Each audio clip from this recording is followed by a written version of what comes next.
प्रकृति एवं विषय चित्र। तो दोस्तों जो अपना ये चैप्टर है, इस चैप्टर में लोगों को बहुत दिक्कत आती है, बहुत थोड़ा सा एक लड़कों को ऐसा लगता है कि ये शायद समझ में नहीं आ रहा, लोग रट लेते हैं। लेकिन दोस्तों जो आज तरीके से मैं इसको समझाऊंगा तो थोड़ा सा आपको पूरा ध्यान रखना है। इस चैप्टर को समझने के लिए दोस्तों आपके मन में आपको एक फ्रेम बनाना है कि इस चैप्टर में हम पढ़ने क्या जा रहे हैं, इसका विषय वस्तु क्या है। तो दोस्तों हमारा पूरा इस पे फोकस होना चाहिए कि भूगोल जो है वो इस चैप्टर में किस तरीके से दर्शाई गई है। समझ में आया? तो हमारा पूरा फोकस करना चाहिए हमको प्रकृति और मानव पे। किस पे? प्रकृति और मानव पे। अगर दोनों को हम अगर साथ लेके चलेंगे तो इस चैप्टर में हमको दिक्कत नहीं आएगी। इस चैप्टर में जैसे जो मानव भूगोल है तो वो भूगोल किस प्रकार से बनी है, क्या मानव भूगोल। जैसे हमने ये कुछ पॉइंट लेके रखे हैं जो कि हम इसमें डिस्क्राइब करेंगे।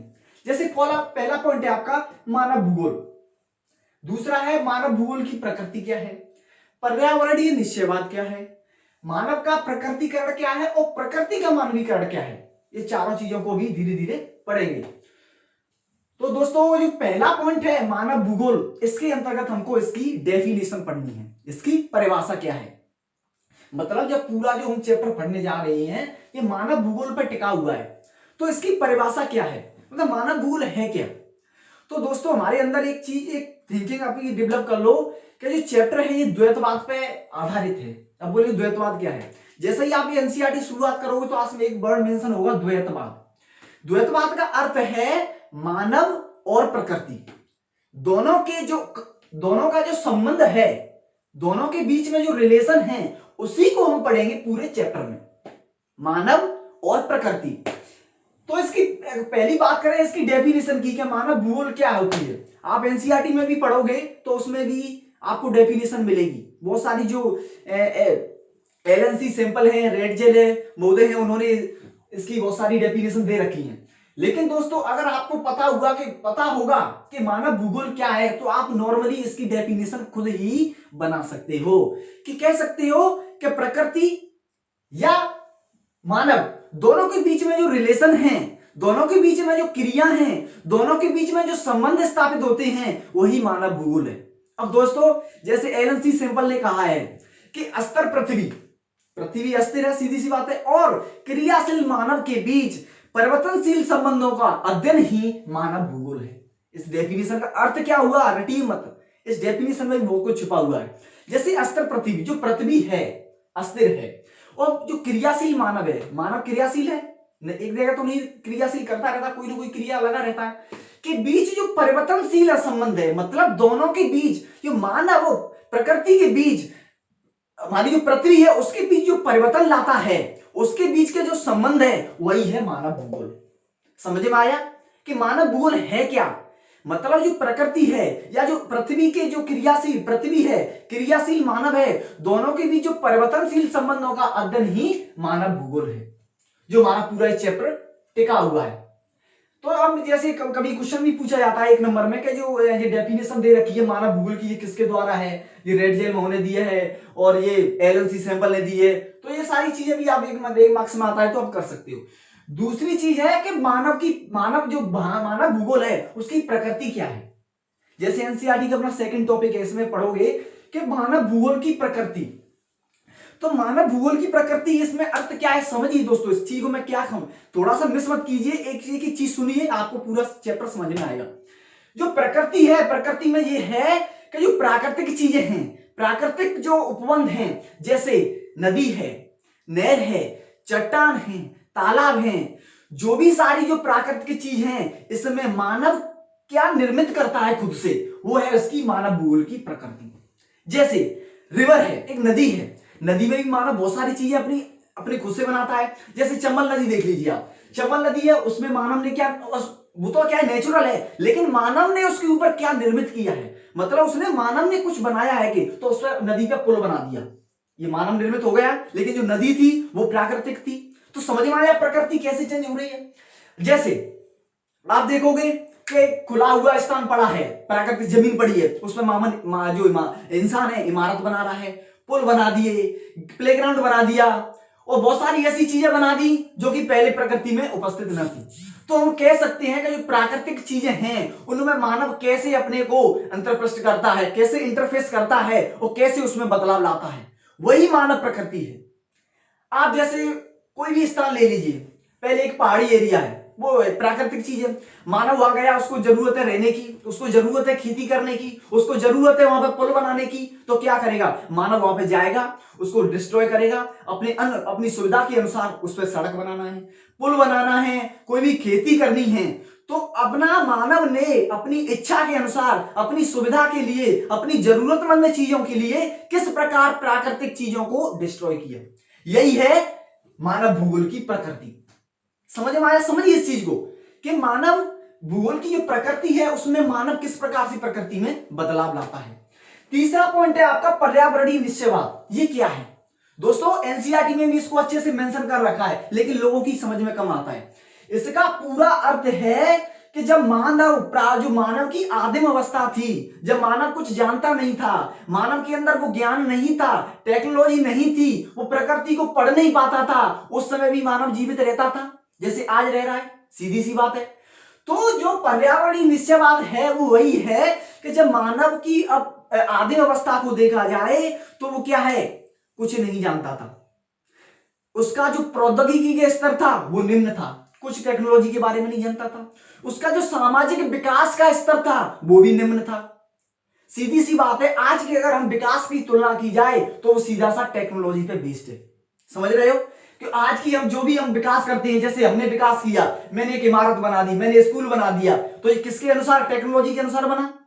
समझ रहे हैं मेरी बात को कि वो टेक्नोलॉजी जैसी इसमें अंदर आई तो हमने महल बना दिए, सड़क बना दी, प्लेग्राउंड बना दिया, और हमने पुल बना दिए, रेलगाड़ी की ट्रेन, तो ये सब चीजें हैं कब आई, ये टेक्नोलॉजी आने के बाद। मतलब इसमें पूरा सा किसका पूरा क्या मेंशन है इसमें, technology, the use of technology and the importance of technology.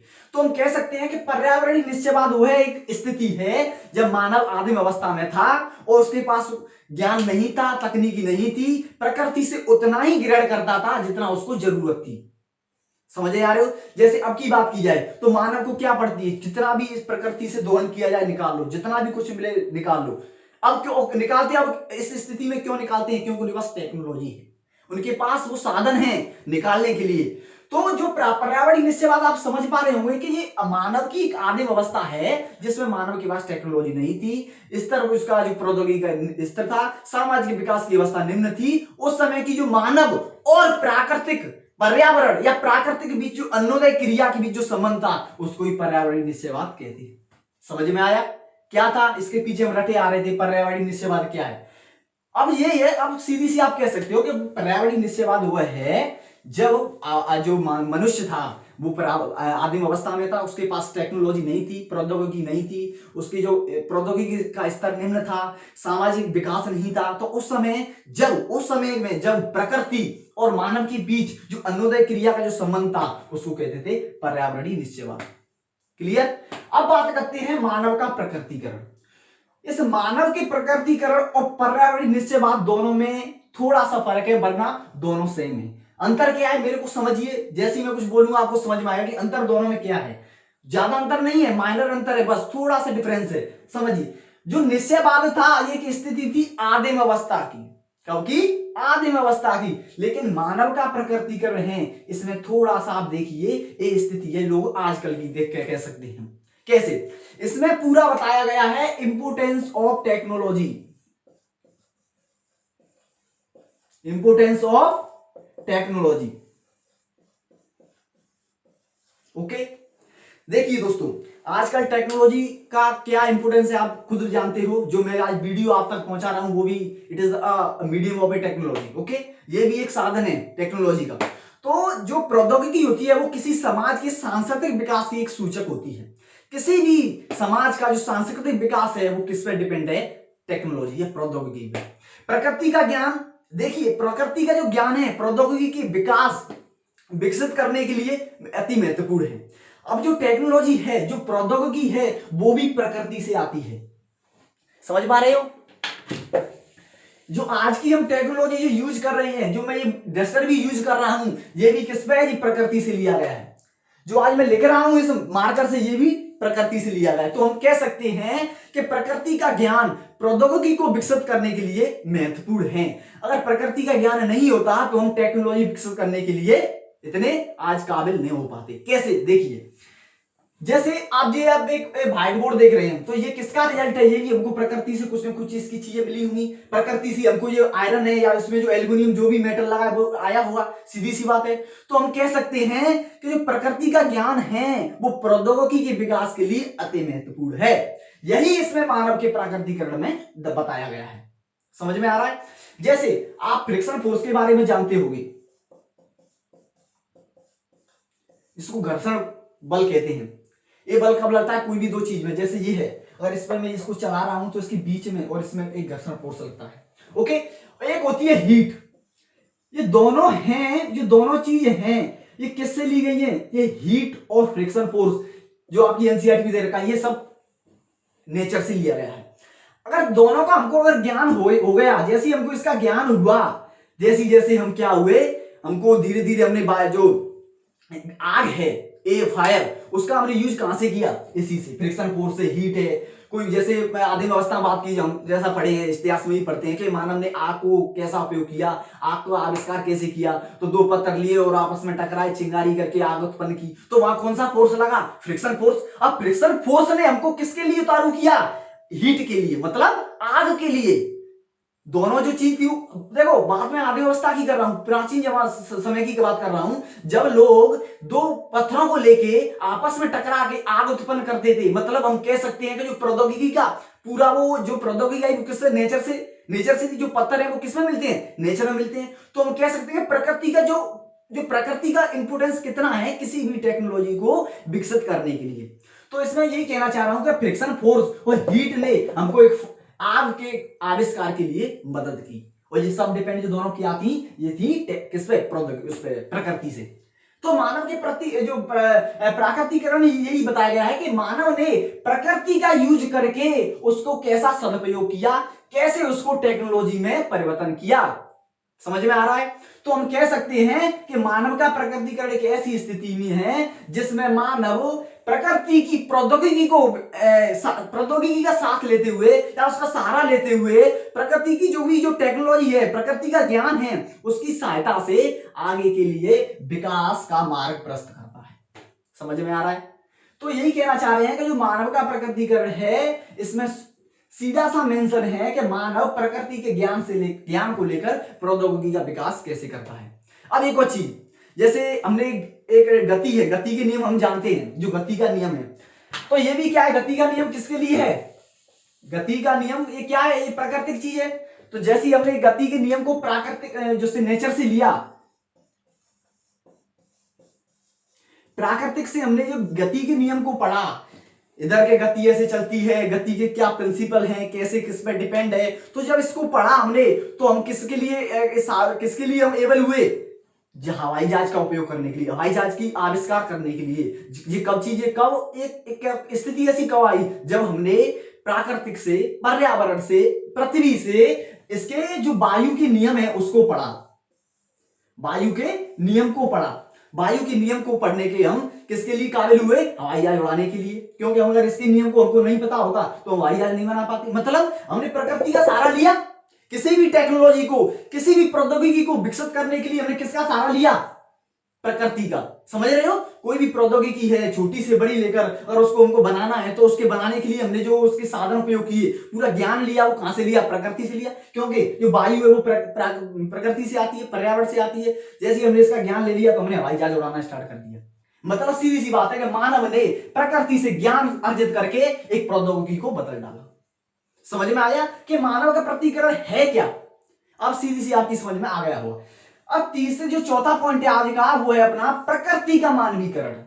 दोनों में अंतर देखिए, प्रकृति का मानवीकरण और मानव का प्रकृतिकरण। इसमें हमको ये बताया है कि देखिए, जो सस्टेनेबल डेवलपमेंट होता है, एक सतत पोषणीय विकास, आपने पढ़ा होगा सतत पोषणीय विकास क्या होता है। तो सतत पोषणीय विकास जैसे इंसान इसको उपयोग करता है, तो देखिए देखिए, तो प्रकृति का मानवीकरण ये क्या है कि प्रकृति जैसे ही इंसान जिससे प्रकृति से इसकी टेक्नोलॉजी को लेता है, यूज करता है, आगे और बढ़ाता है, जैसी जैसी वो और थोड़ा सा आगे बढ़ता है तो क्या करता है, अपने सांस्कृतिक विकास, सामाजिक विकास को और आगे बढ़ाता है। धीरे धीरे फिर उसकी जो नेचर है, नेचर उसको क्या है, एक अपॉर्चुनिटी प्रोवाइड कराता है कि भाई मेरे अंदर ये अपॉर्चुनिटी है। जैसे आप मिनरल्स देखिए, जैसे हम मिनरल्स निकालते हैं तो उसमें जैसे ये कोई पहाड़ी एरिया है, इसमें मिनरल्स छुपे हुए हैं अंदर से, तो प्रकृति उसको इंसान को अपॉर्चुनिटी दे रही है कि मेरे अंदर आइए, इसको माइनिंग कीजिए। इसके अंदर बहुत सारे पदार्थ हैं जो कि इंसान के उपयोग के लिए बहुत ही अति आवश्यक है। मतलब इंसान अब प्रकृति को पढ़ पढ़ के, प्रकृति इतना उसको अपॉर्चुनिटी दे रही है कि मानव इस प्रकृति का यूज करके इससे क्या साबित कर रहा है, इससे बहुत सारी बहुमूल्य चीजें निकाल रहा है। अब मानव जैसे असतत कुशल विकास के लिए जो इंसान है, मनुष्य, वो किस पर डिपेंड है, सीधा सा बात है, किस पर डिपेंड है, प्रकृति पर डिपेंड है।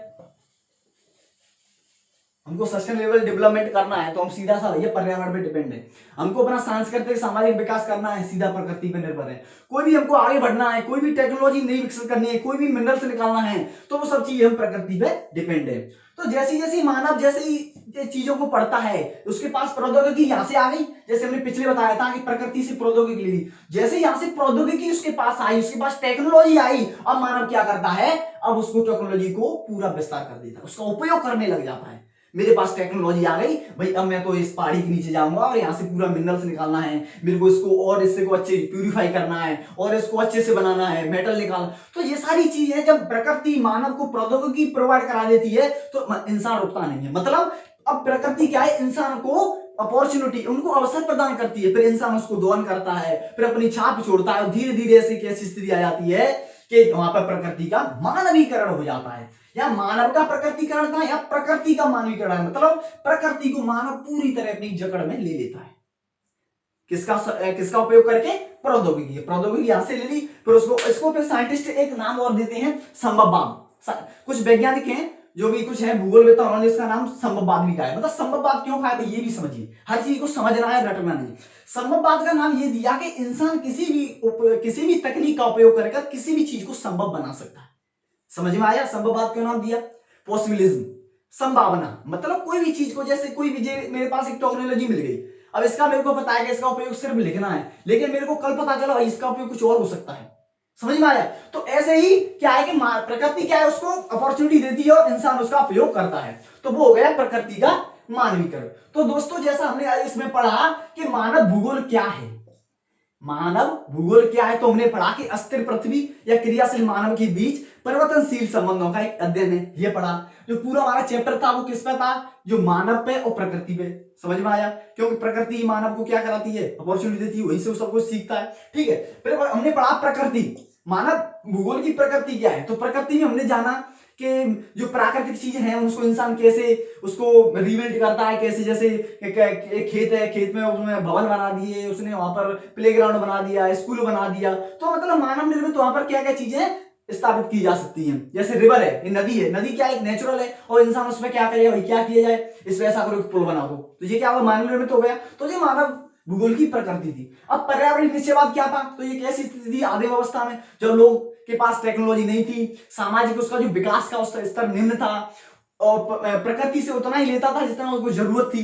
समझ में आया, तो वो क्या था, पर्यावरणीय निश्चयवाद। फिर मानव का प्रकृति क्या था, ये पढ़ा कि इसमें पूरा सा डिपेंड है use of technology and the use of and the importance of a technology. Okay, फिर इसमें हमने पढ़ा कि प्रकृति का मानवीकरण क्या है। तो हमने पढ़ा कि जैसे ही मानव के प्राकृतिकरण से इंसान प्रकृति का ज्ञान का उपयोग करके प्रौद्योगिकी जब डेवलप करता है तो उस प्रौद्योगिकी को वहां लगा देता है संभववाद में। मतलब फिर उसका पूरा यूज करता है, धीरे धीरे प्रकृति उसको अपॉर्चुनिटी देती रहती है, मेरे से ये बनाइए, मेरे अंदर मेरे से एनीकट बनाइए, नई नहर बनाइए, मेरे अंदर से नेचुरल जो भी मेटल्स हैं वो निकालिए, मिनरल्स निकालिए। तो ये सारी चीजें फिर प्रकृति क्या है, मानव को अपॉर्चुनिटी देती रहती है, धीरे धीरे प्रकृति का मानवीकरण हो जाता है, प्रकृति पूरी ढल जाती है मानव के हित के लिए, मानव की एक्टिविटी के अनुसार। और इसको कुछ वैज्ञानिक संभववाद का नाम भी कहते हैं, और संभववाद क्यों कहते हैं ये मैंने आपको बताया। तो दोस्तों शार्पन और पढ़ते हैं नेक्स्ट। दोस्तों अब बात करते हैं नवनिश्चयवाद या रोको और जाओ संकल्पना। ये संकल्पना दी जो ग्रिफिथ टेलर महोदय है, एक भूगोलवेत्ता हैं, उन्होंने ये संकल्पना दी। उन्होंने कहा कि जो पर्यावरणीय निश्चयवाद है और एक संभववाद है जो हमने पढ़ा, उसके बीच की एक संकल्पना निकाली उन्होंने। किसने? गिलबर्ट टेलर महोदय ने। इन्होंने कहा था कि जो नव निश्चयवाद और रुको जाओ की जो संकल्पना है, ये पर्यावरणीय निश्चयवाद और संभववाद के बीच की एक संकल्पना है। अब बीच की संकल्पना कैसी है? तो दोस्तों हमने पढ़ा कि पर्यावरणीय निश्चयवाद क्या था, अभी हमने पढ़ा था, और हमने संभववाद भी पढ़ा। तो अब आपने जो दोनों चीज पढ़ी, इनमें आपने अंतर क्या पाया? अभी मैंने बताया कि पर्यावरण निश्चयवाद क्या है और संभववाद क्या है, या मानव का प्रकृतिकरण क्या है। दोनों को मैंने अभी बताया। सॉरी, प्रकृति का मानवीकरण है, ये प्रकृति का मानवीकरण, उसी को संभववाद का नाम दिया था, कुछ साइंटिस्ट बोलते हैं। तो ये दोनों में अंतर क्या है? दोनों में अंतर क्या है पर्यावरणीय निश्चयवाद और संभववाद में? तो हमने पढ़ा कि जो पर्यावरणीय निश्चयवाद है वो स्थिति है आदिम समाज की, जब लोग के पास सामाजिक विकास का स्तर निम्न था, तकनीकी नहीं थी, इंसान उतना ही लेता था प्रकृति से जितना उसको जरूरत थी। मतलब वो प्रकृति में ज्यादा छेड़छाड़ नहीं करता था। वो हमने पढ़ा था पर्यावरणीय निश्चयवाद में। और संभववाद में हमने क्या पढ़ा कि इस स्थिति में क्या हो गया? प्रकृति का मानवीकरण। जो प्रकृति थी उसका तो नाम खत्म हो गया, वहां पे क्या आ गया? मानवीकरण। मतलब जैसे ही उसने प्रकृति से ज्ञान लिया, जैसे ही प्रकृति से उसने तकनीक ली, उसने पूरा विस्तार कर डाला। कोई भी तकनीक मिली उसने पूरा माइनिंग की, पूरा रोड सड़क पूरा डिस्ट्रॉय कर दी उसने, अपनी जो मानव निर्मित चीजों को स्थापित कर दिया। मतलब क्या पाया हम दोनों ने कि यहाँ तो मानव बहुत कम उपयोग कर रहा है किसका? पर्यावरण का, और यहाँ पे कितना उपयोग कर रहा है? बहुत ज्यादा। समझ में आनी चाहिए, थोड़ा ध्यान दीजिए इस चीज पे, समझ में आएगा पक्का। कि पर्यावरणीय निश्चयवाद में इंसान उतना ही प्रयोग करता था जितना उसको जरूरत थी और कम छेड़छाड़ करता था। उसका कारण यह था कि उस समय मानव के पास एक प्रौद्योगिकी या एक कोई तकनीकी ऐसी नहीं थी जिससे कि वो प्रकृति में छेड़छाड़ कर सके। लेकिन संभववाद में क्या आया? मानव के पास प्रकृति आ गई और उसने पूरी जैसी टेक्नोलॉजी आई, उसने माइनिंग की, उसने कोयला, आयरन ओर्स, उसने पुल बना डाले, सिनेमा हॉल बना डाले, पूरी प्रकृति को उस मानव की ओर आकर्षित कर लिया और प्रकृति का मानवीकरण बन गया, जिसको संभववाद भी कहते हैं। तो जो गिलबर्ट टेलर महोदय हैं, उन्होंने एक नव निश्चयवाद या रुको और जाओ की संकल्पना प्रस्तुत की। इन्होंने कहा कि जो ये संकल्पना है ये दोनों का एक मिडिल है, दोनों के बीच की संकल्पना है। कैसे भाई? ना तो ऐसा ही इसमें सीधा सा बताया गया है कि ना तो मानव बहुत कम उपयोग करे और ना इतना उपयोग करे कि प्रकृति को डिस्ट्रॉय कर दे। उन्होंने कहा कि बीच में होना चाहिए, रुको और जाओ। रुको और जाओ यहाँ पे इंडिकेट किया, जैसे आपने जो अमूमन आप देखते हैं जो रेड लाइट और जो ग्रीन लाइट होती है, एक जो रेड लाइट है वो इंडिकेट करती है कि रुको और ग्रीन करती है कि जाइए। तो उसी प्रकार उन्होंने नव निश्चयवाद कहा। इसने कहा, महोदय जी ने कहा कि हमारी इंसान की, लोगों की प्रकृति के साथ जो संबंध है वो मध्य मार्गी होना चाहिए। ना तो ज्यादा उसको इतना माइनिंग किया, ना ज्यादा उसको डिस्ट्रॉय किया जाए और ऐसा भी नहीं किया जाए कि उसको सीधा छोड़ दिया जाए। देखो दोस्तों, एक चीज होती है कि किसी भी इंसान को अगर ज्यादा तुम उसको डांटोगे या तुम डांटोगे नहीं, दोनों की स्थिति होती है। जब उसको और तुम डांटना ही छोड़ दोगे तो वो क्या होगा? सुस्त हो जाएगा, उसको कोई इतना ध्यान नहीं देगा। और ज्यादा ही टाइट करने लगेगा उसको तो वो क्या है? डिप्रेशन में उसमें चलाएगा। मतलब उसके पास मध्य मार्ग होना चाहिए। तो यही कहा गिलबर्ट टेलर महोदय ने कि हमारा प्रकृति से संबंध एक मध्य मार्ग होना चाहिए। ना तो ज्यादा उसको लूटो और ना ही ज्यादा उसको छोड़ दोगे वो चली जाए कुछ उसकी टेक्नोलॉजी। तो उन्होंने यही कहा था कि नव निश्चयवाद में उन्होंने ये बताया कि इसमें पर्यावरणीय निश्चयवाद और समवाद के बीच का एरिया है। इसमें उन्होंने कहा कि संकल्पना के अनुसार लोगों को प्रकृति के साथ, पर्यावरण के साथ, अर्थ के साथ हमारा जो संबंध है वो मध्यमार्गी होना चाहिए। ना ज्यादा उसका कुछ खनन करें और ना ही उसको सीधा तो छोड़ ही दें जिससे कि उसको ऐसी अवस्था आ जाए कि उससे कोई मायने ही ना की जाए। मतलब उसके साथ उपयोग कीजिए, मतलब सतत पोषणीय विकास कीजिए।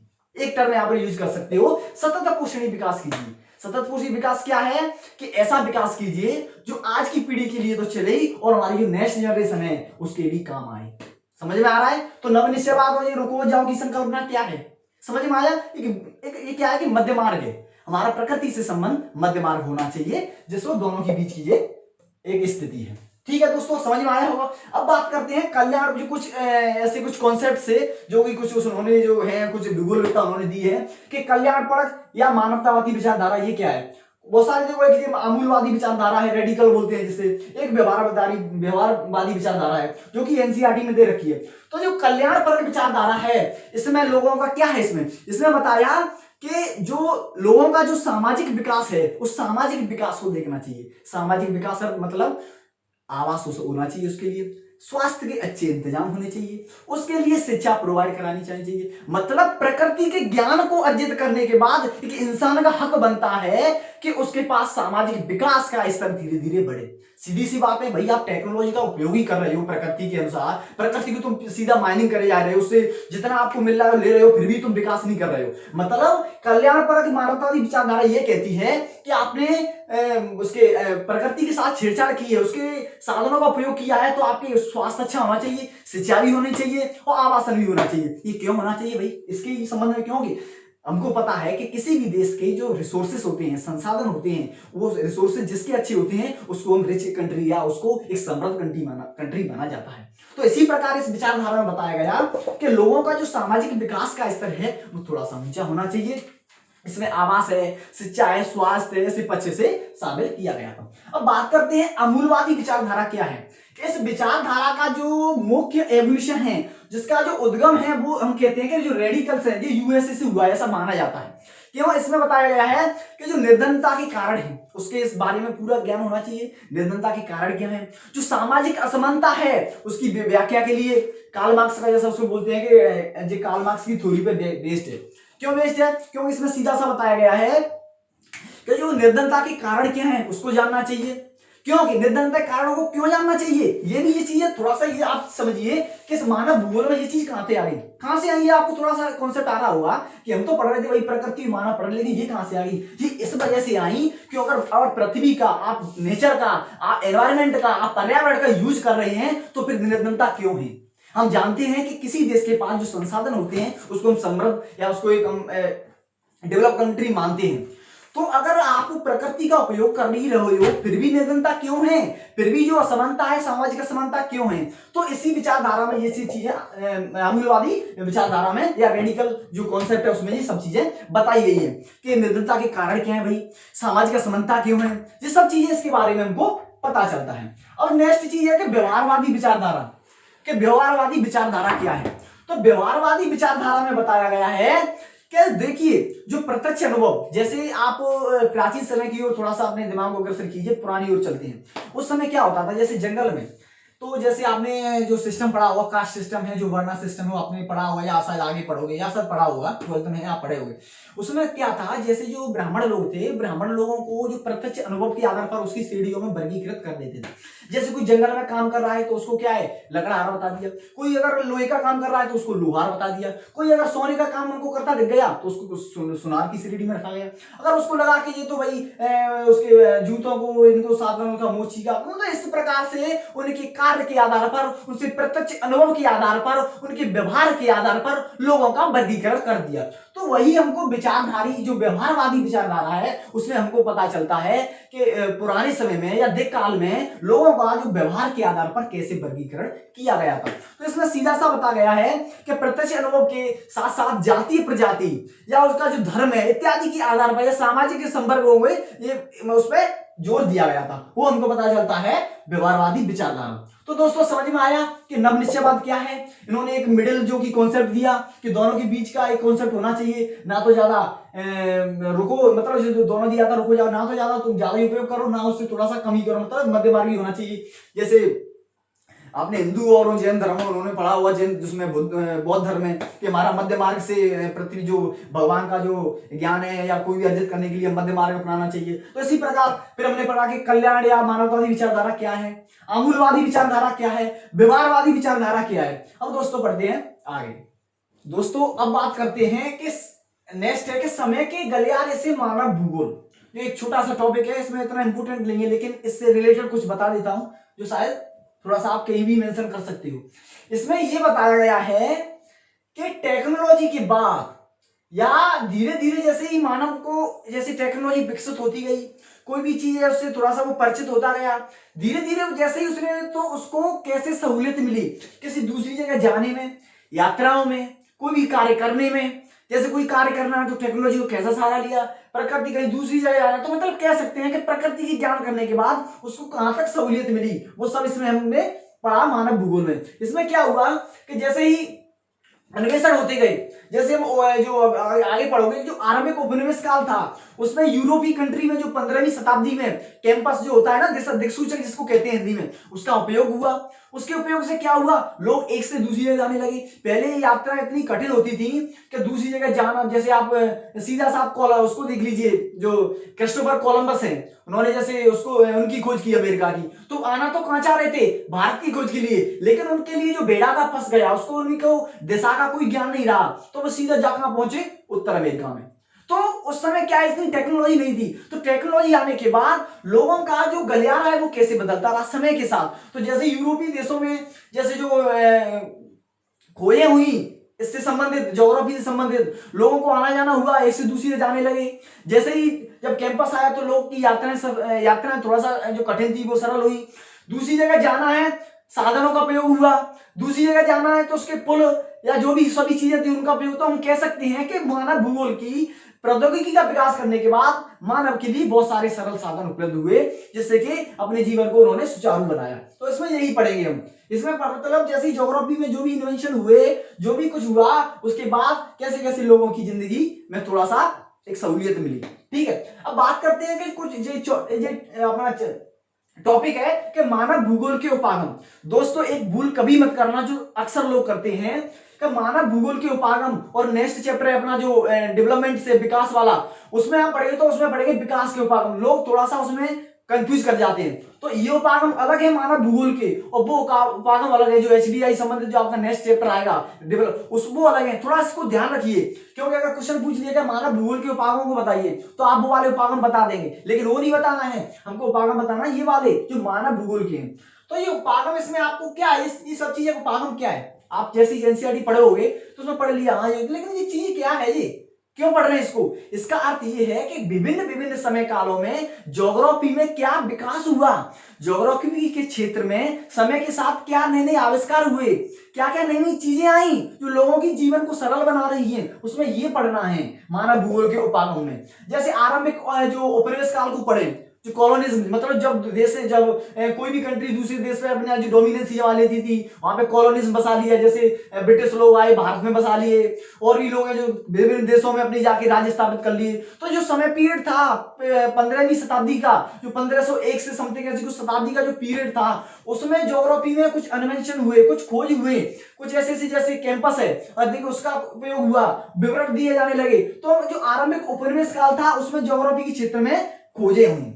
अब ऐसे ही जो उत्तर उपनिवेश काल था उसमें प्रादेशिक विश्लेषण, मतलब एक प्रदेश के अनुसार एक ज्योग्राफी कंडीशन ने बांट दिया कि इस देश इस जगह की कंडीशन अलग है, यहाँ का टेम्परेचर अलग है, यहाँ का अलग है। जैसे दो जगह है, कोई भी ये जगह है, दो जगह है ए और बी।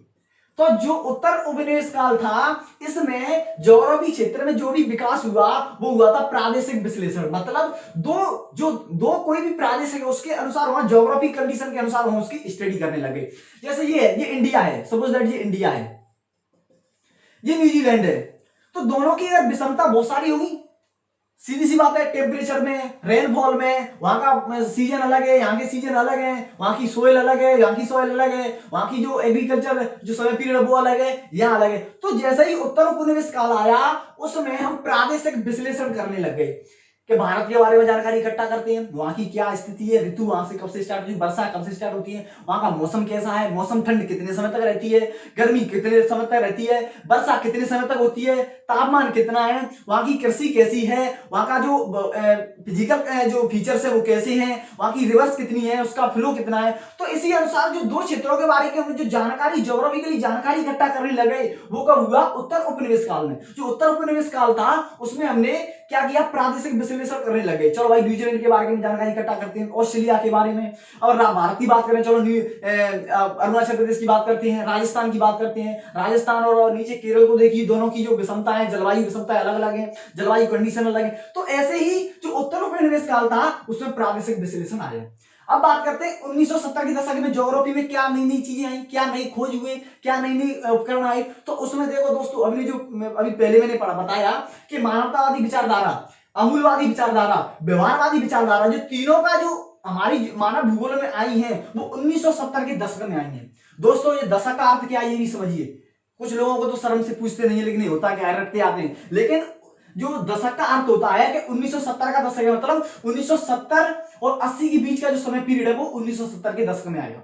समझ में आ रहा है। और यहाँ पे 1990 का दशक, तो 1990 का दशक मतलब 1990 से 2000 के बीच का जो 10 साल का डिफरेंस है वो दशक में आता है। ये चीज थोड़ा सा कॉन्सेप्ट रखिए, क्योंकि देखा है अमूमन बहुत सारे लोग पढ़ लेते हैं लेकिन क्या अर्थ है वो नहीं पता। तो जो 1970 के दशक में ज्योग्राफी में क्या बदलाव हुए, क्या नई चीजें आई, तो वो हुआ ये तीनों जो कॉन्सेप्ट थे, तीनों जो विचारधाराएं थी जो मैंने अभी बताई, उनका जो विकास हुआ 1970 के दशक में। क्वेश्चन पूछा जाता है 2012 या 13 का बोर्ड का एग्जाम उठाएंगे, पेपर देखिए, तो उसमें सीधे सीधे रखा जो हमने भी पढ़ा है कि 1970 के दशक में मानव भूगोल में क्या नए बदलाव आए, क्या नई चीजें आई। भाई हमको तो पता ही, हमने तो सब चीजें पढ़ी नहीं, हमने तो टेबल दे रखी है बुक में, थोड़ा देख लीजिए क्या है, लेकिन ये क्या है। क्वेश्चन डायरेक्ट नहीं पूछेगा कि उपागम क्या है, मानव भूगोल के उपागम तो ये सब हो गए, लेकिन अगर स्पेशली एक के बारे में पूछ लिया जाए तो आपको ये सब बताना है। पूछ ले कि आरंभिक उपनिवेश काल में क्या हुआ, तो आप बता सकते हो अन्वेषण है और विवरण है, और जानकारी वो आगे दे रखी है व्याख्या में। उत्तर उपनिवेश काल में ज्योग्राफी में क्या नई चीजें आई, क्या नए बदलाव आए, तो कह सकते हैं कि उस समय जो प्रादेशिक विश्लेषण होने लगा। और पूछ रहे कि 1970 के दशक में क्या बदलाव हुए ज्योग्राफी में, क्या नई चीजें आई, तो आप बता सकते हो कि ये तीनों जो विचारधारा हैं जो भी मैंने बताई वो कब आई,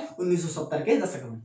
समझ में आया कि ये सब चीजें क्या है, उपागम आए तो सब लिखना है, लेकिन अगर स्पेशल पूछा, ये पूछा जाता है 1970 वाला। अब जो 1990 का दशक है इसमें क्या आया, भूगोल के उत्तर आधुनिक।